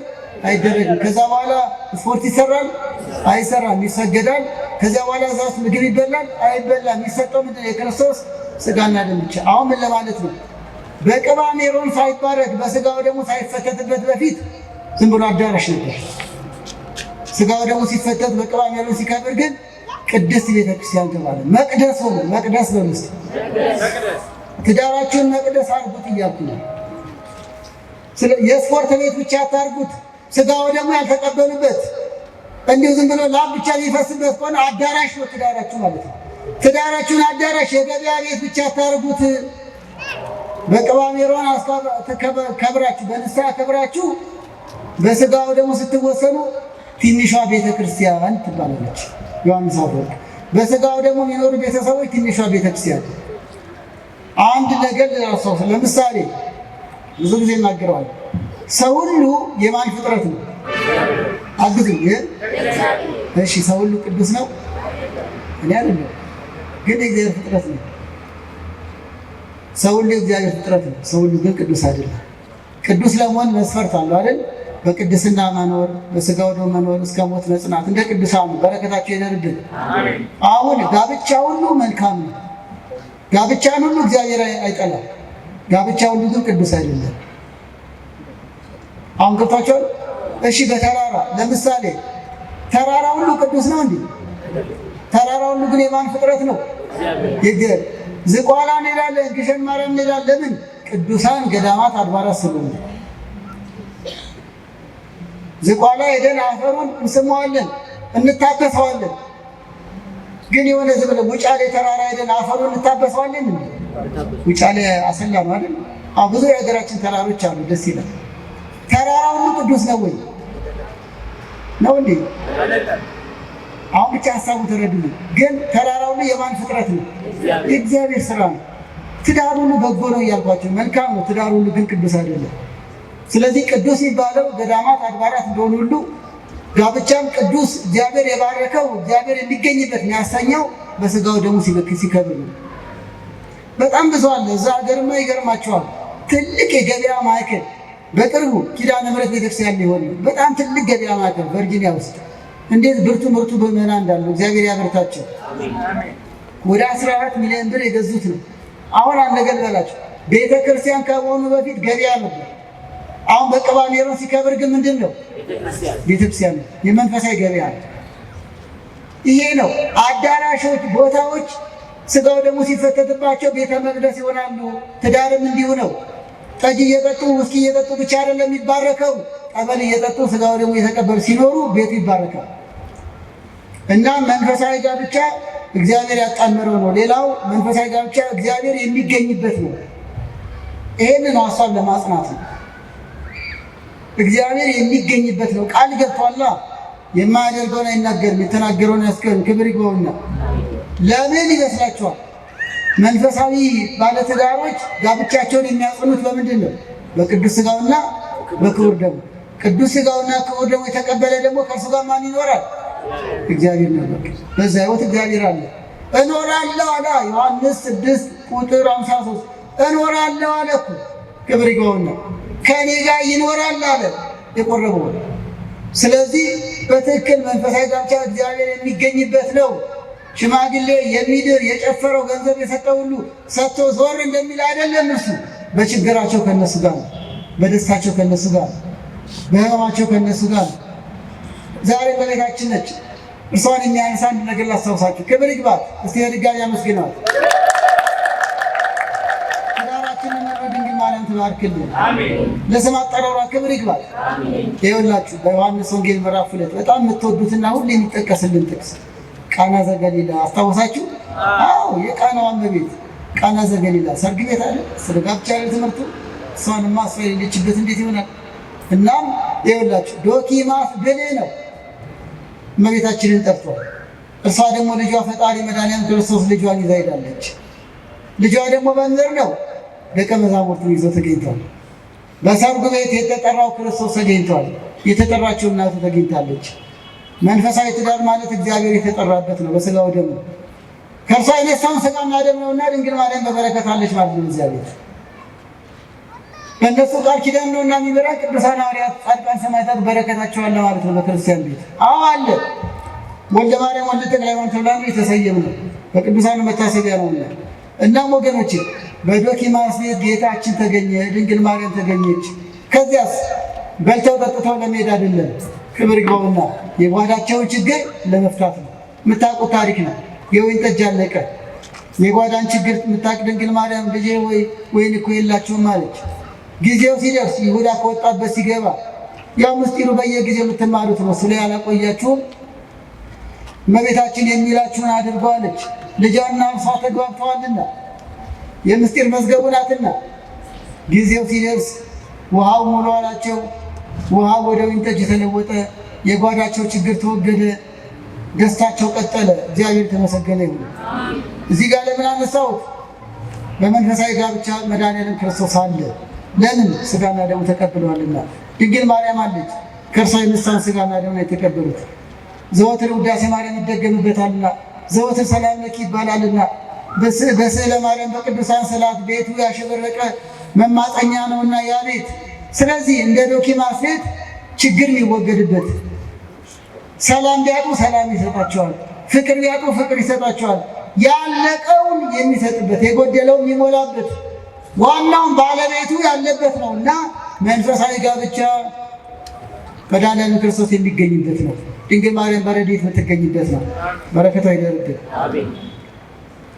ሌላው መንፈሳዊ ጋብቻ አሁን ያልኳችሁ በዮሐንስ ወንጌል ምዕራፍ 2 ነው፣ የምታውቁት ነው። መንፈሳዊ ጋብቻ ምስክርነት ነው። በዚህ ምድር ላይ ስለ ክርስቶስ የሚመሰክሩበት ነው። ባልና ሚስት የእግዚአብሔር ሰው ሆነው ልጆቻቸውን በእግዚአብሔር ቃል አሳድገው በእነሱ ምክንያት ሌሎች ይድኑ ዘንድ እግዚአብሔርን ያውቁ ዘንድ የሚመሰክሩበት ነው። ቆርበው ሲኖሩ፣ እየጾሙ ሲጸልዩ ሲኖሩ፣ አስራት እያወጡ ሲኖሩ ጋብቻማ እንደ ነገሬ ነው እየተባለ የእግዚአብሔርን ክብር የሚመሰክሩበት ነው። አዎ ማቴዎስ ቁጥር 32 ላይ ምን ይላል? በሰው ፊት ላይ መሰክርልኝ፣ በሰማይ ያለ አባቴ ፊት መሰክርለታለሁ። በሰው ፊት ለምሳሌ ሌላም ጊዜ ያነሳላችኋለሁ። አቂላና ጵርስቅላ የሚባሉ አሉ። ብዙ ጊዜ ያልሰማችኋቸው ግን በዚህ ትምህርት ደጋግሜ ያነሳቸዋለሁ። በጎ ባለ ትዳሮች ናቸው። ክርስቶስን የመሰከሩ እያልኳችሁ ነው። የሐዋርያት ሥራ ምዕራፍ 18 ላይ ታሪካቸው አለ። የሐዋርያት ሥራ ምዕራፍ 18 ሮሜ 16 ላይ ታሪካቸው አለ። እኒህ አቂላና ጵርስቅላ የሚባሉ ሁለት ደጋጎች መጀመሪያ ቅዱስ ጳውሎስ በሚያስተምርበት ዘመን እነሱ ቤት ገባ። ድንኳን ሰፊ ነበሩ። ድንኳን መስራት ለቅዱስ ጳውሎስ ያስተማሩት ያለማመዱት እነዚህ ባልና ሚስቶች ናቸው እና አቂላ። አሁን እያልኩ ነው የክርስቶስ አገልጋይ ቅዱስ ጳውሎስን ያስተናገደ ባልና ሚስት ቤተሰብ። በዚህ ብቻ አበቃም። አጵሎስ የሚባል የሕግ ሰው ነበር። ስለ ክርስቶስ ቃሉን ሰምቶ ተማርኮ ወደ ክርስትና የመጣ የተመሰከረለት ነው። ግን የበለጠ የተማረው ከነሱ ትዳር ነው። በሐዋርያት ሥራ ምዕራፍ 18 ላይ አጵሎስ የበለጠ ስለ እግዚአብሔር አወቀ። ስለማን አወቀ? እንደ በሞቴ ስትገባ ነበር ይሄን ታሪክ የሐዋርያት ሥራ ምዕራፍ 18 ነው። የሚገርመኝ ተምሯል እኮ የሰው ልጅ እነሱ ቤት ሲውል ሲያድር ግን የበለጠ ስለማን አወቀ? ንገሩኝ እንጂ ስለ እግዚአብሔር። ባልና ሚስቱ ደግ ሕይወታቸው፣ ፍቅራቸው፣ መልካም አኗኗራቸው ምስክር ሆነ። የበለጠ እግዚአብሔርን ወደደ። ይገርማችሁ በሰፈር ውስጥ ቤተ ክርስቲያንን እንድንወድ ያደረጉ ባልና ሚስቶች አሉ። ትዳር እንድንወድ ያደረጉ ብዙ ደጋጎች አሉ። ተቃራኒውን ብቻ ማውራት የለብንም። የግድ ስም መጥራት የለብንም። ፍቅራቸው፣ በጎነታቸው አንዱ የአንዱን እግር አጥቦ ጌታዬ እመቤቴ የተባበለው የኖሩ የሚኖሩ ደጋግ ባልና ሚስቶች አሉ በኢትዮጵያ። እግዚአብሔር ያብዛሉ። እንደና አቂላ ማለት ነው። ቤተ ክርስቲያን በቃ በእነሱ ሕይወት ውስጥ ቤተክርስቲያን የምታዩበት፣ በእነሱ ቤተሰብ ውስጥ ቤተክርስቲያን የተዋህዶ ማንነት የምታዩበት፣ ሕይወትም አንዲ ነው፣ ትዳርም አንዲ ነው የምትሉበት አሉ ዛሬ። እግዚአብሔር ይባርካቸው። አሁንም እንደው ተቃራኒውን ብቻ እንዳናበዛባችሁ ብዙ ደጋጎች አሉ። ሕይወታችን ይመሰክር ብዙዎች አላችሁ። ብዙ ደግ ባሎች አሉ። ብዙ ደግ ሚስቶች አሉ። ብዙ ቅኖች አሉ። ብዙ መልካሞች አሉ። ለልጆቻቸው አይደለም ለጎረቤት ለሰፈር የሚተርፉ የኔ ልጅ እንደሚበላ ሁሉ ሌላው ይብላ ብለው ደጎች። የኔ ቤት ሙሉ እንደሆነ ሁሉ የሌላ ሰውን ቤት የምስኪኑ ቤት አይጉደል የሚሉ ደግ ባልና ሚስቶች ዛሬም አሉ። አሁን እያልኩ ነው የሕይወታቸው ምስክርነት አጵሎስን ማረክ ነው።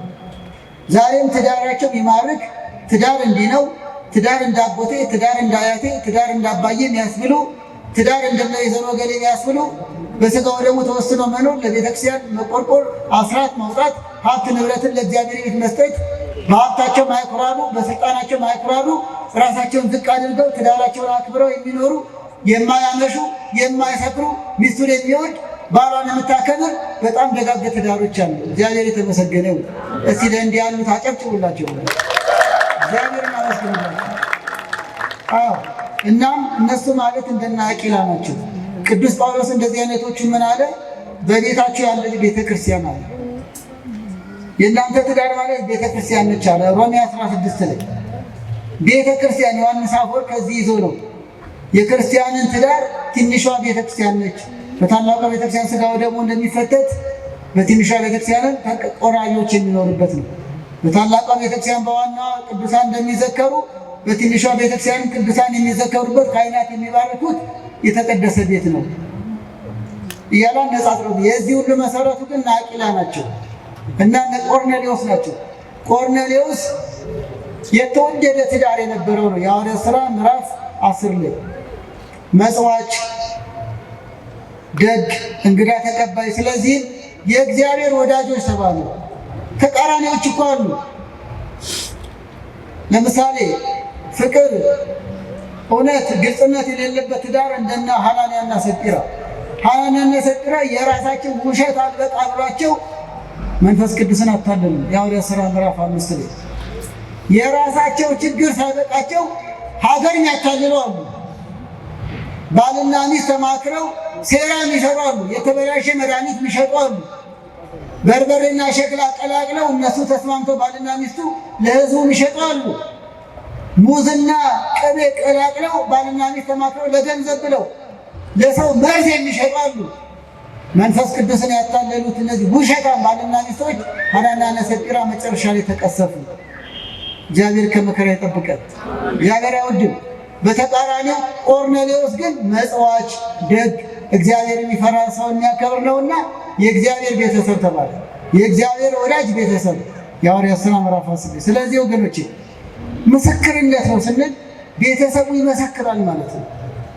ስለ ክርስቶስ፣ ስለ ቤተክርስቲያን፣ ስለ ኢትዮጵያዊነት፣ ስለ ደግነት። የመጨረሻው እዚህ ላይ መንፈሳዊ ጋብቻ ከሌላ የሚለየው መልካም ዛፍ ሆኖ ይገኛል።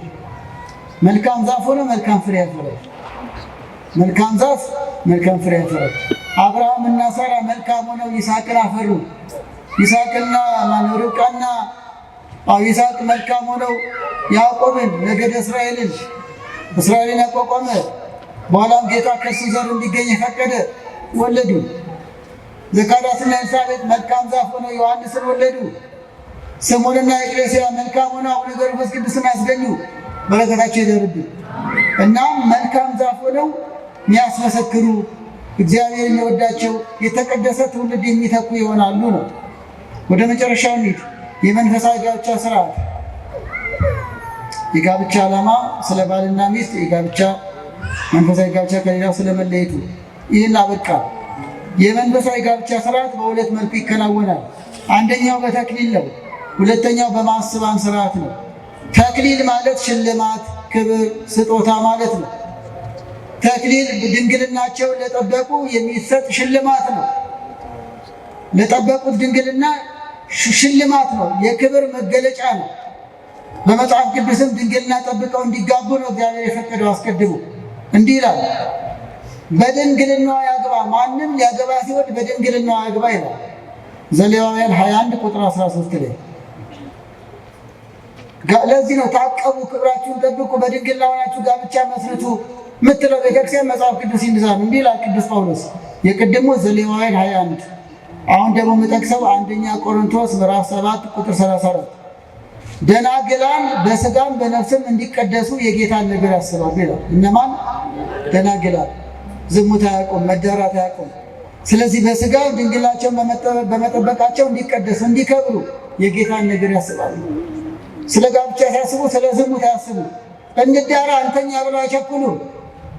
ክብራቸውን ታቅበው በመኖራቸው የጌታን ነገር ስጋው ደግሞ ተቀብሎ መኖርን፣ ክብርን ጠብቆ መኖርን፣ ባልን አክብሮ መኖርን፣ በተቀደሰ የጋብቻ ሩካቤ ስርዓት ጠብቆ መኖርን ያስባሉ። ደናግላንን በስጋም በነፍስም እንዲቀደሱ የጌታን ነገር ያስባሉ። አንደኛ ቆሮንቶስ 7:30። ስለዚህ ድንግልናቸውን ስለጠበቁ ድንግልና አክሊል ይገባቸዋል። መጽሐፈ ተክሊል ይደረስላቸዋል።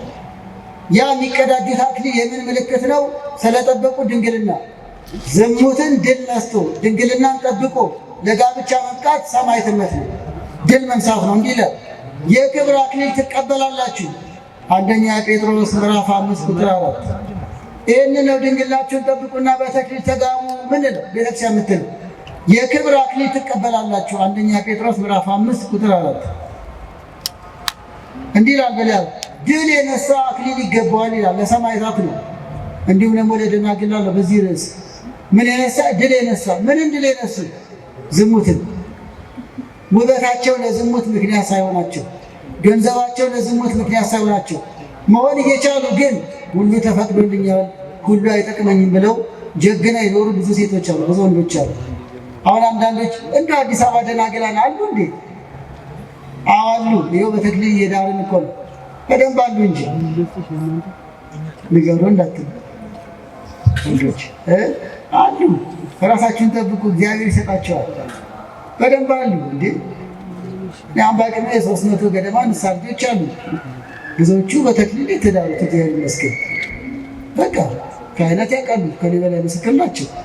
ንጽህናቸውን ጠብቀው የሚኖሩ በገጠርም በከተማም አሉ። አሁን ይህን ያነሳሁት ሁሉ ተፈቅዶላቸው ግን ሁሉ አይጠቅመኝም ያለው ወንዶችም እንደዛ። ይገርማቸዋል። እንኳን አይደለም እንኳንስ አዲስ አበባችን ሰለጠነ በተባለ በአሜሪካ ምድር ድንግልናቸውን ጠብቀው የሚኖሩ ወንዶች አሉ። በ30 ዕድሜ ውስጥ እኔ ወንድ አላቅም ያለኝ ልጅ አለ፣ ሴት አላቅም ያለኝ ይቅርብ ድንግልና ጠብቄ ነው ያለሁት። ለምን እኮ ነው ዲያቆን አይደለም። በጣም ነው ደስ ያለኝ። በደንብ አሉ። አሜሪካ መኖሩ ለማመንዘር ምክንያት አልሆነው። ስልጣኔ ማለት እኮ ራስን መጠበቅ ነው። ስልጣኔ ማለት ማመንዘር አይደለም እንዴ፣ ክብርን መጠበቅ ነው ስልጣኔ ማለት። ጎበዝ መሆን ብርቱ መሆን ማለት ንጽህናን ክብርን ጠብቆ ለትዳር መብቃት ነው። አንዳንዶቹ ገና ለገና ወጣት ስለሆኑ ብቻ ማመንዘር እንዴ። ቅድስት አርሴማ እኮ በወጣትነቷ ነው ውበቷ ክርስቶስ ሆኖ እኔ ክርስቶስ ሙሽራ ነኝ ብላ ድል የነሳችው በ22 ዓመቷ ነው። የቅድስት አርሴማ በረከቷ ይደርብን። ሲያመስግናት ውበቷ ለኃጢአት ምክንያት አልሆናትም ክርስቶስን ለመከተል እንጂ። ወንድሞቼ፣ ልጆቻችን፣ እህቶቻችን በደንብ አላችሁ፣ በርቱ እያልኳችሁ ነው። እግዚአብሔር ግን ጽናቱን ይስጣችሁ። እኔ ከሴት ርቄ እኔ ከወንድ ርቄ ክብሬን ጠብቄ እኖራለሁ ብለው ቢኖሩ በደንብ አላት እናት ቤተክርስቲያን፣ በደንብ አላት። ተስፋ እንዳቆርጡ በደንብ አሉ። ስለዚህ እንዲህ ያሉትን ወላጅም ሊኮራባቸው ቤተክርስቲያን ልትኮራባቸው ይገባል። እግዚአብሔር ያጽናቸው። ታዲያ ለዚህ ነው ድል ይነሳሉና ስለጠበቁ ድንግልና አክሊል ይገባቸዋል። የሚቀዳጁት አክሊል ለጠበቁ ድንግልና ሽልማት ነው። ለምሳሌ በትምህርት ቤት ተመርቆ ስትሬት ኤ ይባላል አይደል? የማዕረግ ተሸላሚ ሜዳሊያ ይሸልማል አይደል? በቃ ማራቶን ሩጫ ላይ አንደኛ ያወጣ ምን ይሸልማል? ሜዳሊያ። በቃ በድንግልና ማግባት ማለት ሜዳሊያ ተሸላሚ መሆን ማለት ነው። ማራቶንን በአንደኝነት ጨርሳችሁ ማለት ነው። ስለዚህ ይሸለማሉ። በአደባባይ ስርዓተ ጸሎትም ይደረግላቸዋል። ስለጠበቁ ድንግልና ተብለው ይባረካሉ። በአደባባይ ይመሰከርላቸዋል፣ ይመሰገናሉ። ይሄ ነው ታላቅ ክብር አለው። ድል የነሳ አክሊል ይገባዋል። ራእይ ምዕራፍ 2 ራእይ ምዕራፍ 3 ቁጥር 5 እንዲህ እያሉ ቅዱሳት መጽሐፍ ድል መንሳት ለአክሊል እንደሚያበቃ ሁሉ በፍትሐ ነገሥት አንቀጽ 24 በድንግልናቸው ለኖሩ ስርዓተ ተክሊል ይደረስላቸዋል ብለው ጽፈውልናል። በዚህ አጋጣሚ እሺ፣ ሁለተኛው ላይ አነሳዋለሁ። ሁለተኛው የጋብቻ ስርዓት የማስባን ስርዓት እኛ እንድንረዳው ነው። ይሄንን ቃል ወይም ደግሞ የቁርባን ማለት ነው። የማስባን ስርዓት ማለት ፍትሐ ነገሥት አንቀጽ 24 ላይ አንደኛ ድንግል ያልሆኑ የሚፈጸምላቸው ነው። ሁለተኛው ደግሞ የድጋሚ ጋብቻ ባሏ ቢሞትባት ድጋሚ ማግባት ስትፈልግ ንስሐ ገብታ ንስሐ የገባ ባል በቁርባን ታገባለች። ስለዚህ የማስብ ስርዓት ማለት ድንግል ያልሆኑና ድጋሚ የሚያገቡ የሚፈጸምላቸው ነው።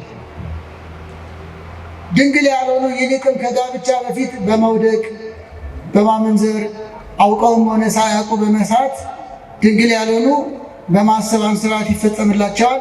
ቃል ኪዳን ይገባሉ፣ ቀለበት ተባርኮ ያጠልቃሉ፣ ካባ ይለብሳሉ፣ ስጋው ደግሞ ይቀበላሉ። የሚቀርባቸው የተክሊሉ ጸሎትና አክሊል መቀዳጀት ነው።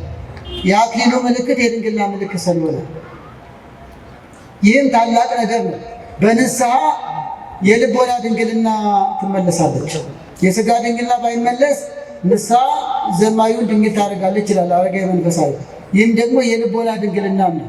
ሕዝቅኤል 18 ላይ ማንም በደለኛ ከበደሉ ቢመለስ እኔ ይቅር እለዋለሁ ብሏል።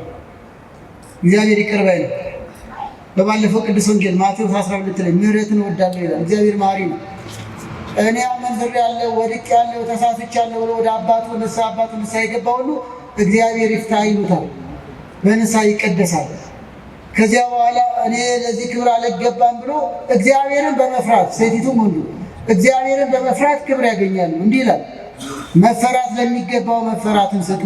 ሮሜ 13 ቁጥር 7 ድንግል አይደለሁም በሥጋው ደግሞ ነው የማገባው አክሊል አይገባኝም ማለት እግዚአብሔርን የመፍራት መገለጫ ነው። አክብሮት ነው። የተረዳችሁ? መጽሐፍ ቅዱስን ይላል ደግሞ የሚያከብሩኝን አከብራለሁ። አይደለም ለዚህ ክብር አይገባኝም እኔ አንደኛ ሳይወጡ አንደኛ ወጥቻለሁ ይባላል እንዴ? ወንጀል አይደለም? ሩጫ ላይ እንደሆነ እግር ኳስ ላይ እንደሆነ እግር ኳስ እንኳን ጋር አለ አይደል? ያልገባውን አግብቻለሁ ግን ማን ያምናል? ስለዚህ መለያ ብዙ ነገር አለ። አሁንም ታዲያ ዝም ብሎ መለያ የለም ተብሎ እግዚአብሔር አይለይም እግዚአብሔር አያውቅም ተብሎ እንደ ልቤ ድንግል ሳይሆኑ ድንግል ነኝ እንዴ? ሳይሆኑ እግዚአብሔር ያያል። ስለዚህ ግን ብዙዎቹ ደጎች፣ ቅኖች እግዚአብሔር የሚፈሩ ስለሆነ የእግዚአብሔር ቤት ልጆቻችን ብዙዎቹ በመፍራት ራሳቸውን ዝቅ አድርገው ይቀርባሉ። ይህ ታላቅ ክብር አለው ወንድሞቼ እህቶቼ። እንዲህ ይላል፣ በነጭ ልብስ ይጎናጸፋሉ ይላል። በንስሐ ነጭ ልብስ ይጎናጸፋሉ። ራእይ ምዕራፍ 3 ቁጥር 5 ነጭ ልብስ የተባለው በንስሐ የሚገኘውን ክብር ያገኛሉ። ራሳቸውን ዝቅ በማድረግ በድያለሁ በማለት የሚገኘውን ዳዊት እንደከበረ ምናሴ እንደከበረ ይከብራሉ። በነጭ ልብስ ይጎናጸፋሉ። ራእይ ምዕራፍ 3 ላይ ክብር ይግባውና እርሱም እስመ መጻእኩ እፀው ጻድቃነ አነ ለንስሐ ማቴዎስ 9 ቁጥር 13 የመጣሁት ጻድቃንን ልጠራ ሳይሆን ምንድን ያለው ኃጥአንን ለንስሐ ልጠራ መጥቻለሁ። ስለዚህ ቅድመ ጋብቻ ላይ በማወቅም ባለማወቅም ድንግል ያልሆነ ሰው እኔ በደለኛ ነኝ፣ እኔ ኃጢአተኛ ነኝ፣ ጌታ ይቅር በለኝ ብሎ ወደ ካህን ሄዶ ራሱን ለካህን አሳይቶ እግዚአብሔር ይፍታ ተብላ የንስሐ ጸሎት ተደርጎላቸው እየቆረቡ ይኖራሉ። በኋላ ላይ ደግሞ በማስባን ስርዓት መዝሙር ይዘመርላቸዋል፣ ካባውን ይለብሳሉ፣ ነጭ ልብስ ይለብሳሉ። ግን አክሊል አይደረግም። እሷ ድንግል ሆና እሱ ባይሆንም ድንግል ለሆነ ይደረጋል። ያው ነው እርግጡ። አንዳንዶቹ ኧረ ችግር የለም እሷ ድንግል ሆና ባልየው ወንድየው ባይሆን በእሷ ይቀደሳል፣ ድንግልና አይጋባም እንዴ? እንደዚህ ከሆነ አንድ ነገር ልንገራችሁ። ሁለት ፍቅረኛሞች 6 ኪሎ ዩኒቨርሲቲ የተማሩ ልበል። ሴቲቱ አንደኛ ወጣች። ፍቅረኛዋ ነኝና አንደኛ ነኝ ይላል እንዴ? የሰማችሁ ነው? ወንጀል ነው እንዴ? ለምሳሌ ሩጫ ላይ ወንዶቹ ወይ ሯጭ ስም ብዙ ባልጠራም ግን ወንዱ ሯጭ ማራቶን አሸነፈ። ሚስትየው ከዚህ ሄዳ ኧረ እኔ ሚስቱ ነኝ ትላለች እንዴ? ሚስትነቷ ክብር ነው፣ ግን የሩጫ ዋጋ ይሱ አንደቀ በተዘዋዋሪ ገንዘቡ ይደርሳል። ሜዳሊያው ግን የከሌ ነው። ሴቲቱ የምታሸንፍ እንደዛ ስለጠበቀችው ድንግልና እሷ ነች የምትሸልመው። አለቀ እንዴ? ፍቅረኛሽ 4 ኪሎ ስለተመረቀ አንቺ ምን የለም ጋውን አልብሱት ያለሽ እንዴ? ስለዚህ የተማረውን የሚመረቀው ያሸነፈውን የሚሸለመው ድንግልናውን ለጠበቀው ተክሊሉ ይደረስላታል። ለዚያኛውስ ሌላው ራኬ ተደርጎ ካባ ይለብሳል። ፈሪሃ እግዚአብሔር ያስከብራል። ደፋር ከመሆን ይልቅ የሚንቁኝ እናውቃለሁ አለ። አንደኛ ሳሙኤል ምዕራፍ 2 ቁጥር ምንም ማለት አይደለም። ምንም ችግር የለም እነማንም አድርገዋል ብሎ መናቅ ያስንቃል። የሚንቁኝን እንቃለሁ ይላል። ማክበር ግን ያስከብራል። ብዙዎቹ ግን በእውነት የአዲስ አበባ ልጆች በዚህ ደረጃም የኢትዮጵያ ልጆች የምትመሰገኑ ናቸው። እግዚአብሔር ያክብራችሁ። እኛ ስለጨቀጨቅናችሁ እንዲሁም አንዳንዶች ይገርማቸዋል። ወደ ካህን መጥተው አባቴ እኔ አይገባኝም እኔ ተክሊል እንዳታደርጉልኝ ይላሉ። አስቀድመው እጮኛዬ ጎበዝ ነች እሷ ይገባታል የሚሉ አሉ። የትምህርት ውጤት እኮ ነው። አንዳንዴ እንደው እኛ እንታገላቸዋለን አድርግ አታድርግ እያለ ኧረ እኔ አይደለሁም ይላሉ እነሱ። ይሄ ነው በጎነት። የምናበረታተው ማክበር ነው አይሻልም? ምን አይሻልም? ገሰጽ አድርገን ብናጸድቃቸው አይሻልም? ምንም ችግር የለውም ብለን ከምናስኮንናችሁ ገሰጽ አድርገን እግዚአብሔርን እንፍራ፣ ቤቱን እናክብር፣ ስጋው ደግሞ እናክብር ምንለው አይሻልም?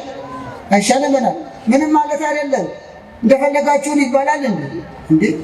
ቤትም ስርዓት አለ እንኳን ቤተ መቅደስ። ስለዚህ ልጆቻችን እየተጫነች ያለን ቤተክርስቲያን ፍርሃት ያስከብራል፣ ራስን ዝቅ ማለት ከፍ ያደርጋል። እና ብዙ ጊዜ ጮኛሞች ይመጣል ደግሞ አይወቃቀሱ። በቃ አንተ ድንግል አይደለምና አታገባኝም አትልም። አንዳንድ ሚስት በቃ ሳታውቅ ስተሃል፣ ያለፈው አልፏል፣ ንስሐ ገብተሃል። ለስጋው ደግሞ በመቃትህ ባሌ ነው፣ ለስጋው ደግሞ በመቃትሽ ባል ሚስቴ ነሽ። ባላወቅሽበት ዘመን ስተሽ ሊሆን ይችላል። እግዚአብሔር ይቅር ያላትን አንተ መቀበል ነው። እግዚአብሔር ይቅር ያለውን አንቺ ልትይዥበት ነው። ስለዚህ በቅንነት እንየው። አስቀድሞ መጠንቀቅ ነው። ብዙ ጊዜ እንደምንለው ቢቻል አሁን ራሳችሁ የምትጠብቁ ልጆች በርቱ፣ ጸልዩ፣ ስገዱ፣ ካህን አማክሩ። ይቻላል፣ ታቅቦ መኖር ይቻላል። ለስህተት ከሚዳርግ ነገር ተቆጠቡ። ከፊልሙ፣ ከዘፈኑ፣ ከመዳራቱ፣ ከዳንኪራው ተቆጠቡ። ራሳችሁን ግዙ። በጸሎት በርቱ፣ በስግደት በርቱ። እግዚአብሔር ያስችላል፣ በእውነት ያስችላል። ከዛ በአደባባይ በተክሊል ትዳራላችሁ። በማወቅ ባለማወቅ እንደ እግዚአብሔርን ድምፅ ባለመስማት ስታችሁ ከሆነ ደግሞ ንስሐ ግቡ። ንስሐ ግቡ፣ እውነታውን ያዙና ግን በቁርባን አለ። የመጨረሻው ማኅተም እኮ ሥጋው ደሙ ነው። ማረጋገጫው እኮ ሥጋው ደሙ ነው። ከእግዚአብሔር ጋር ለመኖር ለጋብቻው መቀደስ የመጨረሻ ማረጋገጫ ሥጋው ደሙ ነው። ስለዚህ በተክሊልም የሚጋቡ ማረጋገጫው ሥጋው ደሙ ነው። ድንግል ያልሆኑን በካባ በቁርባን ሲጋቡ ዝማሬ ሁሉ ነገር ጉራቸው ተከናውኖላቸው አስቀድሰው ይቆርባሉ። እናም ጸጸቱ ራሱ ለመዳን የሚያበቃ ነው። አንድ ሰው እኔ በድያለሁ ለዚህ አልበቃም ማለቱ እንዲህ ይላል ቅዱስ ጳውሎስ፣ ወደ መዳን የሚያደርስ ጸጸት ነው ይላል። ለመዳን የሚያበቃ ጸጸት ነው። ይሄ ድፍረት ያስኮንናል። ለመዳን የሚያበቃ ራስን ዝቅ ማድረግ ግን እንዲህ አይነቱ ንስሐ ግን ለመዳን ያደርሳል ይላል። ሁለተኛ ቆሮንቶስ ምዕራፍ 7 ቁጥር 10። እንግዲህ ማጠቃለያችን የተወደዳችሁ ቤተሰቦች ዛሬ የጋብቻ ምንነት ላይ ያተኮርነው ዓላማውን አይተናል። ባልና ሚስትን መጽሐፍ ቅዱስን እንዴት እንደሚገልጻቸው አይተናል። መንፈሳዊ ጋብቻ ከሌላው ስለመለየቱ እና የመንፈሳዊ ስርዓት በተክሊልና በማስተዋን ስርዓት ይከናወናል። ማጠቃለያው ምንድን ነው?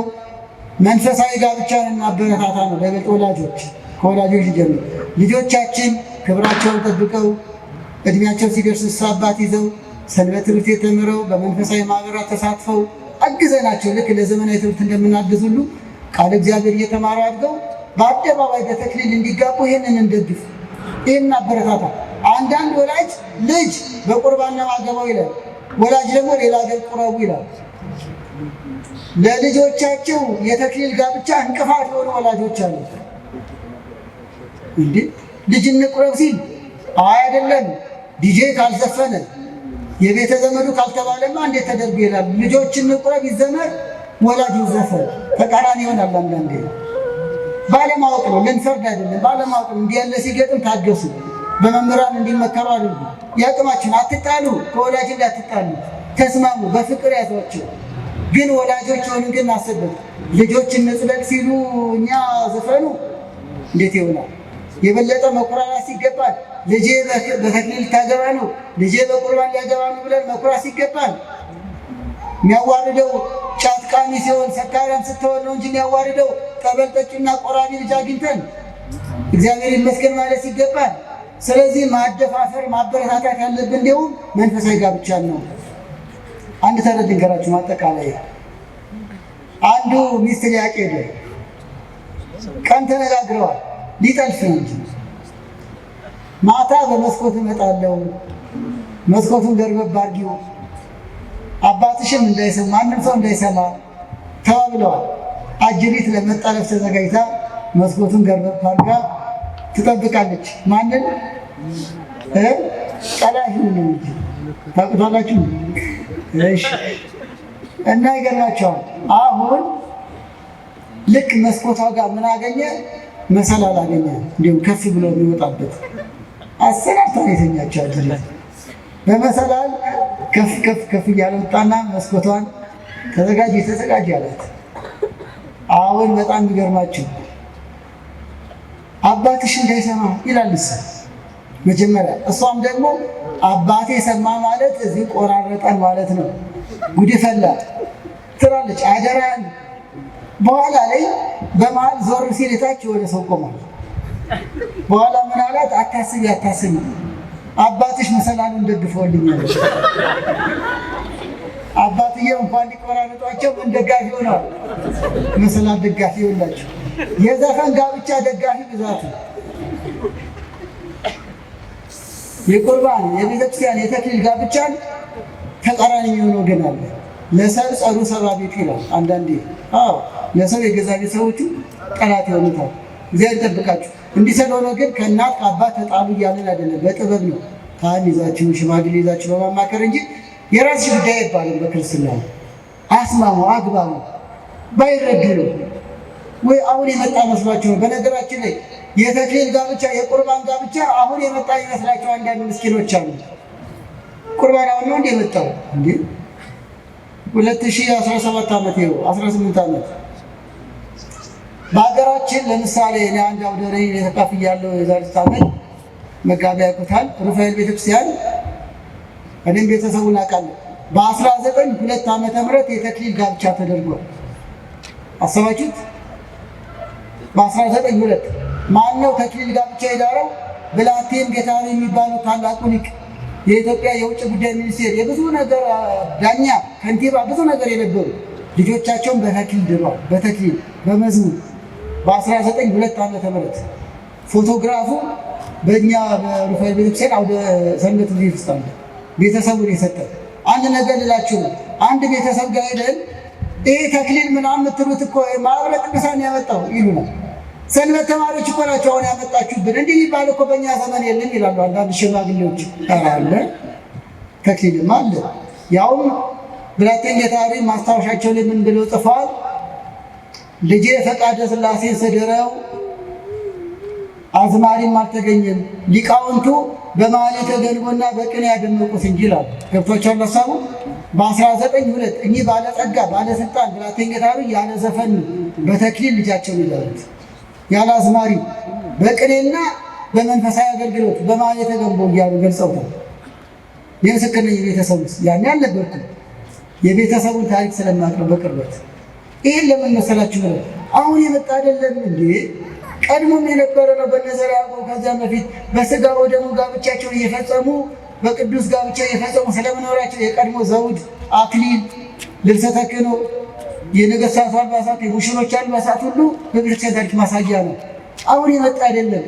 ቢመጣስ ደግሞ የተቀደሰ ስራ ከሆነ እንደግፋለን እንጂ እንንቃለን እንጂ።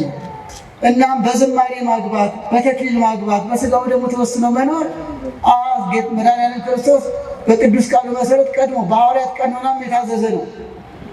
ጋብቻ በስጋው ደግሞ እንዲሆን በዲድስቅልያም የታዘዘ ነው። ጊዜ ስለሌለን ነው ብዙ ማስረጃውን ማላበዛ ወገኖቼ። ማጠቃላይ መንፈሳዊ ጋብቻን እናበረታታ ነው።